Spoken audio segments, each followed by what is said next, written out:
Yo, it's Theo. How's it going? Peace.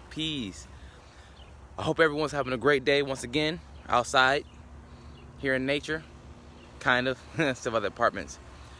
But I'm trying to make my videos, or I'm about to start making more of my videos outside because, woo, that's where all the prana is. You know what I'm saying? That's where all this fresh oxygen comes from, right? So, yes, that's most definitely wanted to make more videos outside. But today's videos are going to be about the 7 hermetic principles. Now these tie into the universal laws, which there are 12 universal laws, but the 7 hermetic principles are what needed to be understood first. The 7 hermetic principles hold cryptic wisdom that can only be seen by those who seek it. Seeking you shall find, knocking the door shall be opened unto you, and asking you shall receive. So we must understand that when we get into the 7 hermetic principles, it's something that you should already be seeking, or it should be something that you were already were looking for. Because if it's not in alignment with your reality, you won't understand them, and therefore it'll basically be useless. But if you're looking to understand reality, looking to understand existence, and looking to understand yourself, the 7 hermetic principles is vitally important to understand. So to kick this off, and I got my handy magic spell book here. You know what I'm saying? The reason why I call it the magic spell book is because they call it spelling for a reason. You know, as you speak, you cast spells. So we must understand that every word matters.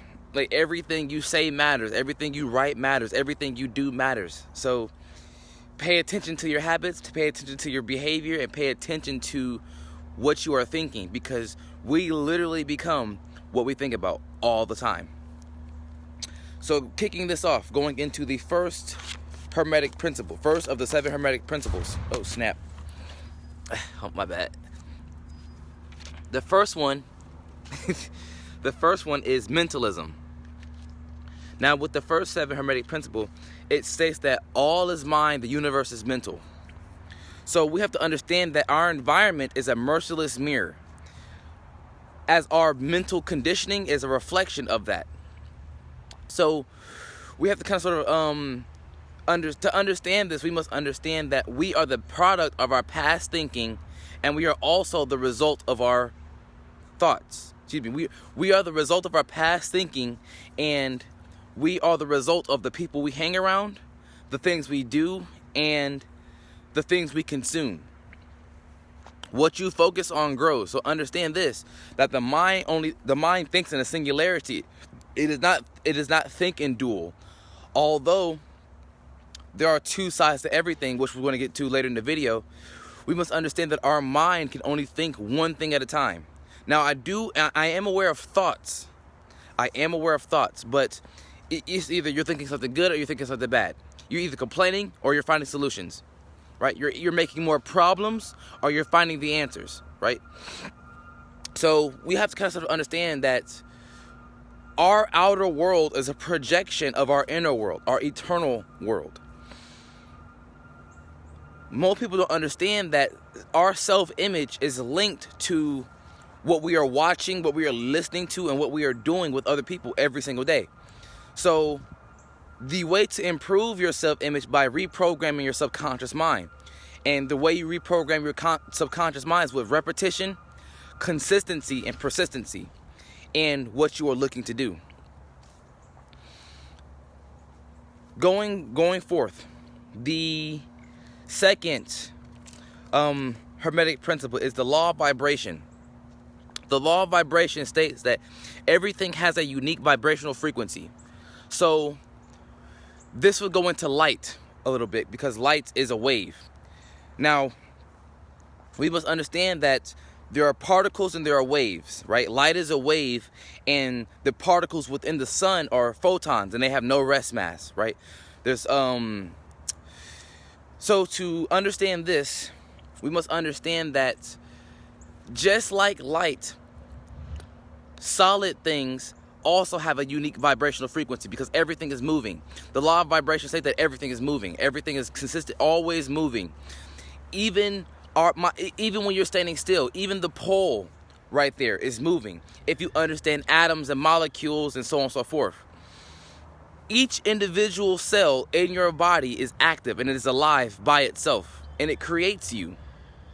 Now we must understand that you can think of reality as smooth or pixelated, right?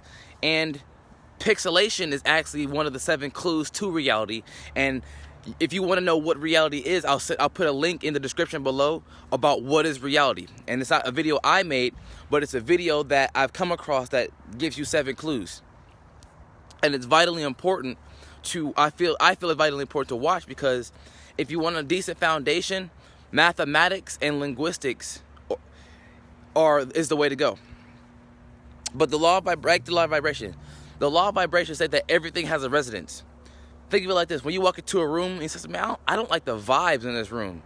Vibes, vibration. You don't like the way this environment is making you feel. And therefore your body, your intuition, is trying to communicate with you through making you feel a certain way. We must understand that, again, everything is moving. We are literally in an ocean of motion, and our body is a molecular structure. It's a massive energy that functions on frequencies. With that being said, we must understand that our brain is the most powerful weapon, tool, instrument that we have known to man. Because when you take away the cars, take away the phones, the clothes, the guns, and stuff like that, our mind is what made all those things. So you have to understand that our mind is a broadcasting and receiving station. And at this broadcasting or denoting a frequency, you know what I'm saying, disseminating a ray, you are also receiving thought energy from the universe, because there's a power that is thought that flows to you and is expressed through you. But it's expressed through your conscious mind, not your subconscious mind. I'll explain more about the subconscious mind, conscious mind in a later video, but we're going to move on. Now we're getting into the law of correspondence, as above, so below. So we have to understand that your present results, your current reality, is in correspondence to how you've been thinking all these years. Again, we are the result of our past thinking. So with that being said, if you're always thinking lack, limitation, and tough times, and you're poor, that's why. You know what I'm saying? Lack, limitation, and tough times correspond with poverty. As of wealth is prosperity, blessedness, human flourishing, and so on and so forth. Flourishment, so abundance, right? So we have to understand that things correspond with what they are in alignment with. So again, if you're thinking negative thoughts, you will attract things that correspond with those thoughts. If you are thinking positive thoughts, you will attract positive things into your life in accordance with that.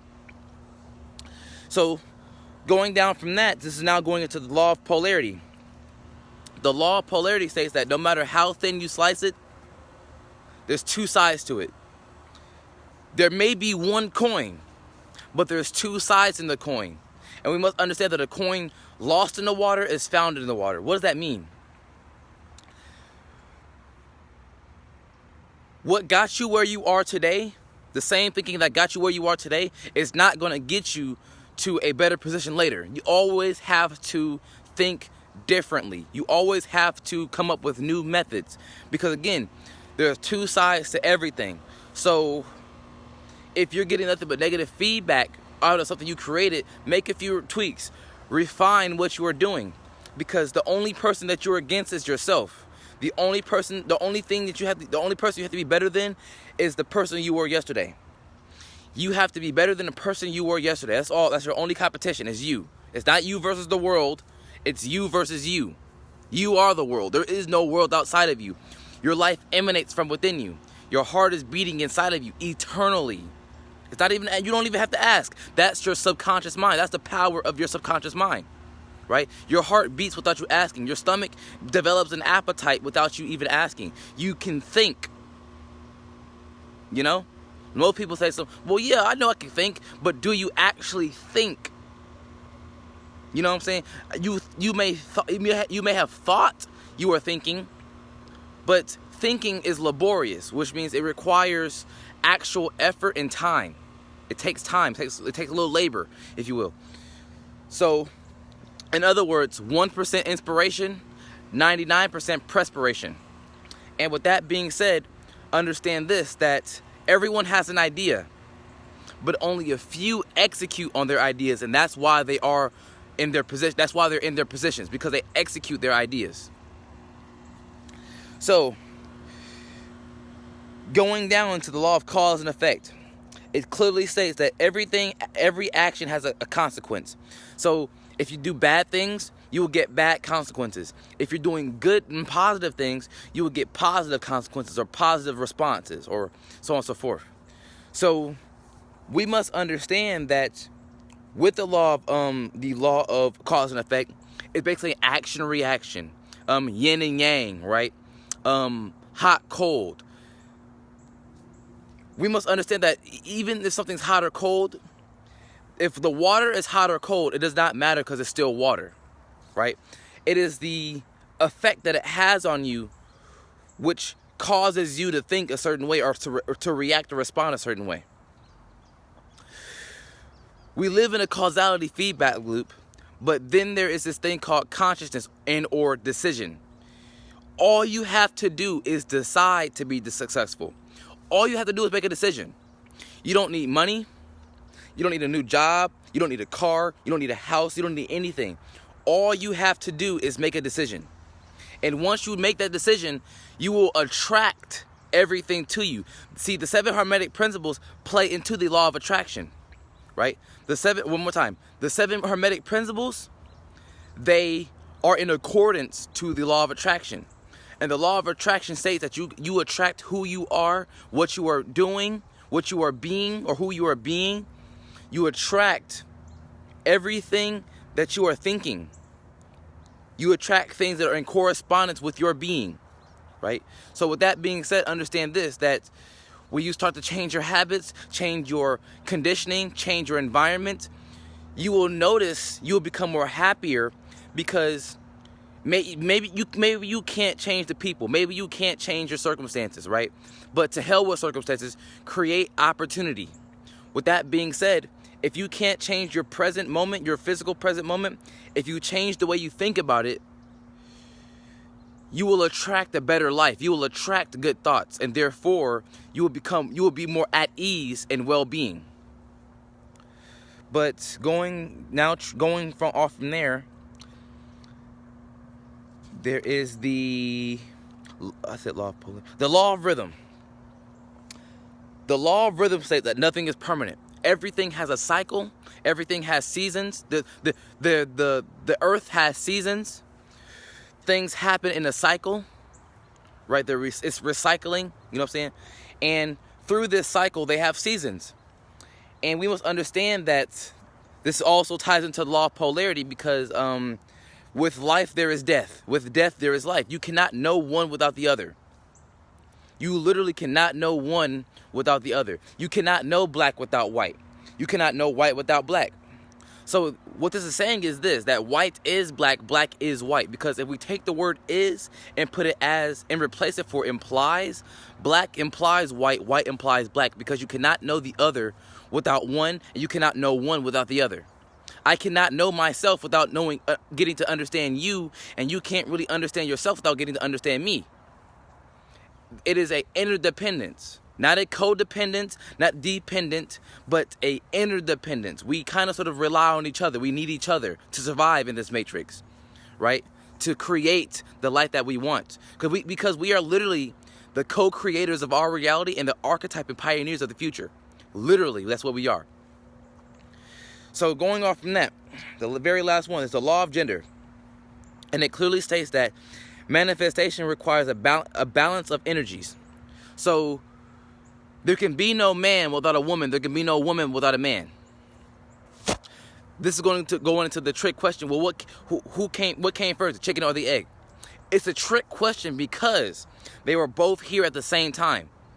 They both need each other to coexist. They both need each other to exist in general. You know, we must understand that good and bad, hot and cold, yes and no, these things can coexist. But they are interdependent on each other because you cannot know one without the other. A man cannot know what a woman is without a woman knowing what a man is. It's a shared relationship, right? It's a shared relationship. So with that being said, we must understand if you're going to manifest, and it's also going into the to alchemy in the sense of the transmutation of energies. And it clearly states that when you receive an energy, like if you receive negative energy, you can transmute that energy into something positive by maybe if you're angry, you can punch a punching bag or go for a run or something like that without going on a rampage. There are many ways. And this is called mental alchemy or spiritual alchemy, not physical with the metals. But with that being said, those are the 7 hermetic principles. Now, with this information, of course, study it, because the only way you're going to create a greater awareness is through studying. The only thing we seek is awareness, because you only ask the questions because the answer is searching for you. Literally, what you are looking for is looking for you. So you must understand that preparation, luck is the offspring of preparation meeting opportunity. Notice how I said meeting, like man and woman, right? They met each other, they did a little samba together, you know what I'm saying? And then after they did that samba, you know what I'm saying, their offspring was born. Not grown, not made, but born. With that being said, again, preparation and luck, preparation and opportunity brings life to luck. And luck, again, is nothing more than preparation meeting opportunity. So we must understand that if you want to change your present reality, you have to prepare. You have to match the frequency of the thing you want, and through absorbing that energy, you must then learn how to harness it and vibrate on that same frequency. With that being said, you guys stay healthy, drink plenty of alkaline water, and remember that you matter. Peace.